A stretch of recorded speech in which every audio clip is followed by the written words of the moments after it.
Amanhã também, às 11 horas da manhã, o Vasco vai receber o Atlético Mineiro no mesmo estádio. E é por isso que a gente volta a falar com a Duda para saber, Duda, o Payet não vai estrear ainda não é mesmo? Ainda não, Débora. O meia Payet vai estar aqui no estádio, vai ser apresentado à torcida, mas aí ele ainda não tem condições físicas e nem está regularizado. A torcida está muito ansiosa com esse jogo, porque é o primeiro jogo do Vasco com o público desde a confusão na partida contra o Goiás no dia 22 de junho, em São Januário. O clube conseguiu a liberação da justiça para jogar no Maracanã e em menos de 24 horas esgotou os 60 mil ingressos. Sobre o time, o Orediano está suspenso. Por isso, o técnico Ramon Dias pode promover a reestreia com a camisa do Vasco do atacante Rossi. O meia Praxedes, que não jogou a partida contra o Bragantino por questões contratuais, está de volta, está à disposição do técnico. O provável time do Vasco para amanhã, às 11 da manhã, tem Léo Jardim no gol, Robson, Medel, Léo e Piton, no meio Zé Gabriel, Paulinho e Praxedes, e mais à frente, Rossi, Peck e Verrete. A gente vai ver agora uma reportagem do Bruno Cortes sobre os camisas negras do Vasco, que há 100 anos conquistavam o primeiro título carioca com a camisa do clube. 100 anos do primeiro título. O título de 23 ele vai consolidar a condição do Vasco como um dos grandes do futebol brasileiro. Da formação de um time inesquecível. Ele mudou o rumo do futebol, né? É um título que incomodou muita gente, incomodaram os outros clubes. De um troféu levantado por jogadores negros, pobres, analfabetos. Com certeza, é o time mais emblemático da história do Vasco. O Vasco fez uma exposição no Museu do Clube pelo centenário. Familiares daquela equipe campeã em 1923 foram os convidados de honra. Eu sou neto do Bigode. Eu sou sobrinho do Torterone. Em 23 ele vai jogar pela primeira vez contra os outros grandes num campeonato, o que hoje é campeonato carioca, e vai ganhar esse campeonato de forma avassaladora. 11 vitórias, 2 empates, 1 derrota. A camisa preta, ainda sem a faixa diagonal, de gola branca e com uma cruz vermelha, ficaria marcada para sempre na história vascaína. Eram tempos de gola rolê para o goleiro. Cinto e chuteiras, que mais pareciam botas, também faziam parte do uniforme dos camisas negras. Essa é a história do Vasco. Ele não é só um time de futebol. Ele é uma representação de uma camada social que faz força para ser reconhecida. A importância dos camisas negras na história do Vasco e na história do futebol brasileiro vai muito além daquele título de 1923. Se hoje meninos da base, como Lucas, Felipe Gabriel e Lincoln, vestem a camisa vascaína, é graças ao que aqueles homens fizeram 100 anos atrás. E uma equipe legitimamente brasileira, povão, futebol brasileiro na sua essência. De 1906, quando começou o que nós conhecemos como Campeonato Carioca, em 1922, nas equipes campeãs não havia jogadores das camadas populares.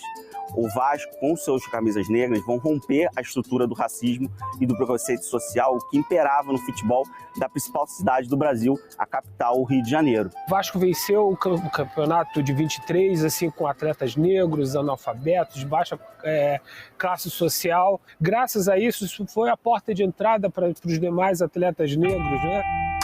Aqueles pioneiros que romperam a barreira dos clubes de elite da Zona Sul carioca, como Fluminense, Flamengo e Botafogo, abriram espaço para um futebol mais democrático e mudaram o perfil do jogador de futebol, até então de jovens brancos universitários. Começava ali uma história que felizmente vai se perpetuando.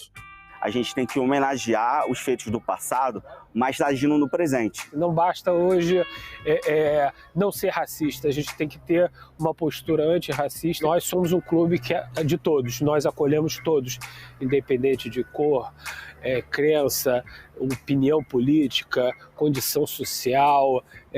todos, sem nenhuma discriminação. Todo o cenário que nós temos do futebol, no momento, ele com certeza só é visto da maneira como é, de ter o Pelé, de ter figuras como Romário e outros jogadores pretos, por conta do Camisas Negras. Então, Camisas Negras com certeza mudaram a história do futebol e isso, para mim, é algo muito significativo. Eu vou torcer, aqui eu ergui meu tempo para vencer. Eu já lutei por negros e operários.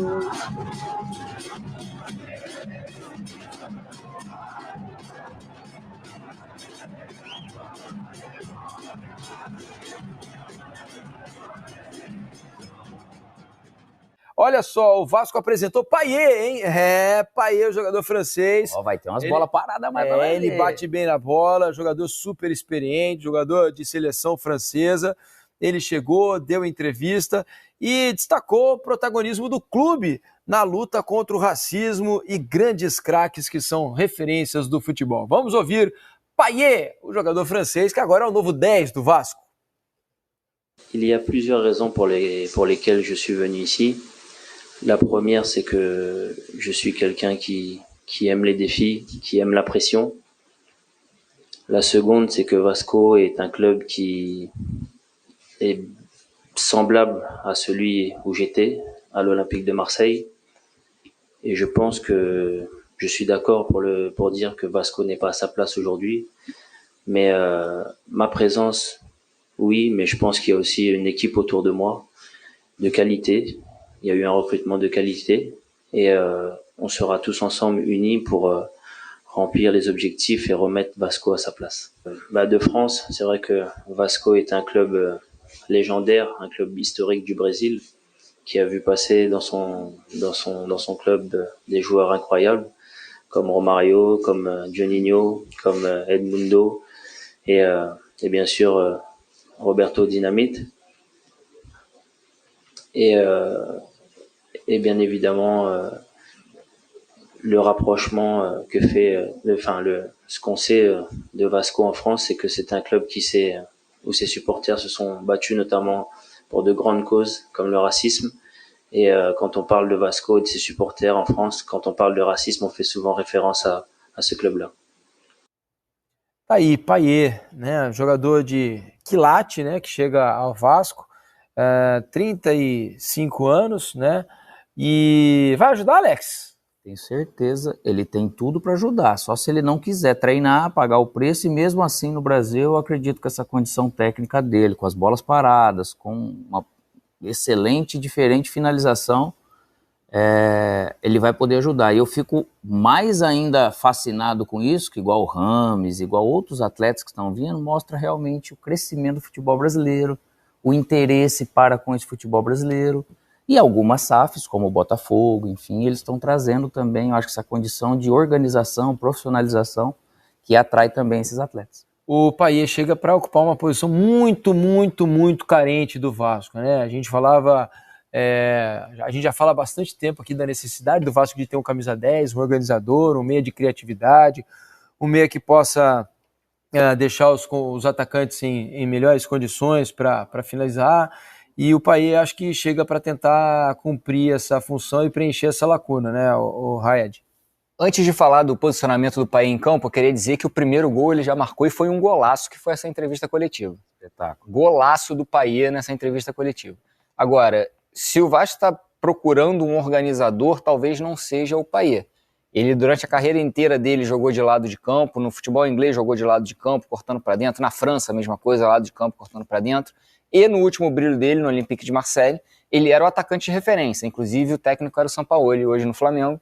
O Sampaoli deixava ele como atacante de referência, às vezes ele baixava um pouco a linha para criar para os dois ponteiros, mas ele era o atacante de referência. É para preservá-lo, né, de uma função mais física. Mas assim, se a gente pegar na última temporada, ele vinha jogando como 10.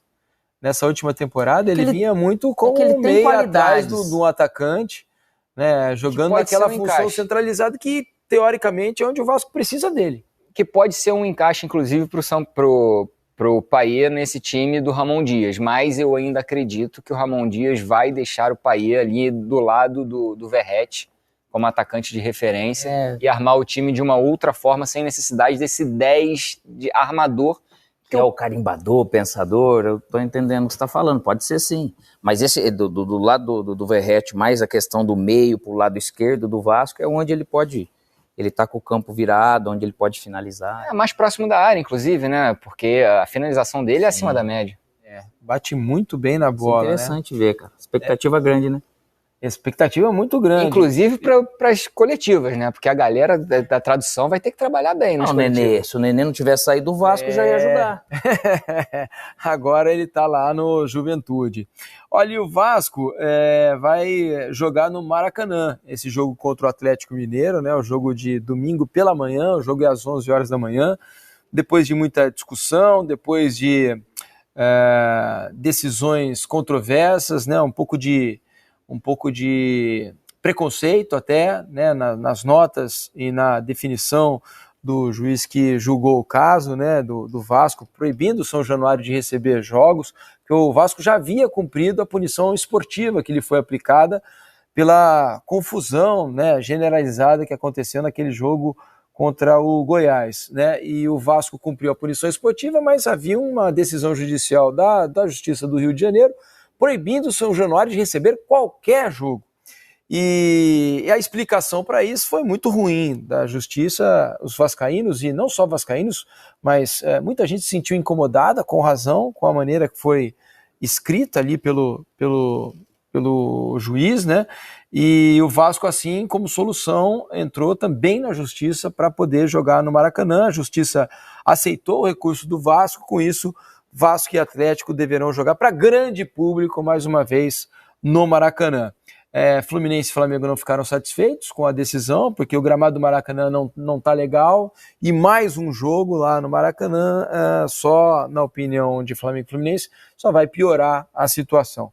Mas para o Vasco não há dúvida de que é um grande negócio ter conseguido levar esse jogo para o Maracanã, né? E vale lembrar que o Vasco no primeiro turno só venceu 3 jogos e um deles foi sobre o Atlético Mineiro, fora de casa, na primeira rodada do Campeonato Brasileiro. Então é um jogo importantíssimo para o Vasco, para tentar manter ali a curva de crescimento sob o comando do Ramon Dias. É um jogo importantíssimo para o Atlético Mineiro também, que vem de 3 jogos sem perder com o Filipão, depois de uma sequência muito ruim que não conseguia vencer. Agora parece que o Atlético também está entrando nos eixos. Vai ser um jogo interessante para se assistir. Baixa faz Ramon mudar estratégia de jogo no Vasco para encarar o Galo. Fala a família Cruz Maltina. Se você não quer perder nenhuma notícia do nosso Vascão em primeira mão, já se inscreve nesse canal agora. Para o duelo contra o Galo, o técnico Ramon Dias não poderá contar com o meio-atacante Orelano, que vem sendo titular do time. Com a baixa, a expectativa é de que Ramon adote uma formação mais ofensiva, com a equipe passando a atuar com 3 atacantes. A principal novidade fica por conta do Ponta Rossi. Bastante identificado com a torcida, o jogador aparece entre as possíveis opções de Ramon para a linha ofensiva. Assim, a estreia do atacante nesse retorno ao time da Colina Histórica pode ser já como titular. Rossi ainda não fez a sua reestreia e vive expectativa para voltar a vestir a camisa Cruz Maltina. Para o duelo com o Atlético, o atacante pode ter boas chances de formar trio ofensivo com Gabriel Peck e Verratti. Na provável escalação do GE, o Búfalo aparece disputando posição com Eric Marcos e Serginho. Fique atento, pois te atualizo a qualquer instante com as últimas notícias do nosso gigante da colina. Até a próxima!